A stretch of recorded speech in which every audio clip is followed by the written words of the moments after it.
Hi ರೂಪಕ್ಕ ಸೀಮಕ್ಕ, happy Raksha Bandhan. ಅಕ್ಕ ನಿಂಗೆ ನೆನಪಿದೆಯಾ, ನಾವು ಕ್ಯಾರಮ್ ಆಡ್ತಿದ್ವಿ, ಚಿಪ್ಪಿ ಆಡ್ತಿದ್ವಿ, ಬ್ಯಾಡ್ಮಿಂಟನ್ ಆಡ್ತಿದ್ವಿ. ನಾವೆಷ್ಟು ಮಜಾ ಮಾಡ್ತಿದ್ವಿ. ನಾವು ಕುಂತು ಮಾತಾಡ್ತಿದ್ವಿ. ನಾವು ಮಾತಾಡೋಕ್ಕೆ ಚಾಲೂ ಮಾಡಿದ್ರೆ ನಿಲ್ಲಿಸ್ತಾನೆ ಇರಲಿಲ್ಲ.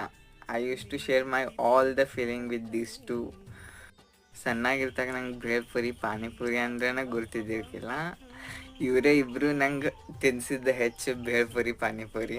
ದೊಡ್ಡಕ್ಕ ಯಾವಾಗಲೂ ಅಭ್ಯಾಸ ಮಾಡೋತ್ನಾಗ ಅದು ಪೆನ್ನದ ಕ್ಯಾಪ್ ಇರತ್ತಲ್ಲ, ಅದನ್ನು ಕಚ್ಚಿ ತಿನ್ಕೋತ ಅಭ್ಯಾಸ ಮಾಡ್ತೀವಿ. ಅದನ್ನು ನೋಡಿ ನಾನು ಅದು ಪೆನ್ನಿನ ಕ್ಯಾಪ್ ತಿನ್ನಕ್ಕೆ ಚಾಲೂ ಮಾಡಿದ್ದೆ. ಎತ್ತಾ ಹೋದ್ರೆ ಕತೆನೇ ಹೋಗಿಲ್ಲ. I always there for you guys. ನನ್ನ ಕಡೆಯಿಂದ ಏನಾದರೂ ತಪ್ಪಾಗಿದ್ವಿ ಪ್ಲೀಸ್ ಕ್ಷಮಿಸಿ. ಹ್ಯಾಪಿ ರಕ್ಷಾಬಂಧನ್. ಫಾರ್ ಥಿಂಗ್, ನಮ್ಮ ದೊಡ್ಡಕ್ಕ ಪಜ್ಜು ಅಂತ ಕರೀತಾರೆ ನನಗೆ. ನಮ್ಮ ಸಣ್ಣಕ್ಕ ಪಜ್ಜ.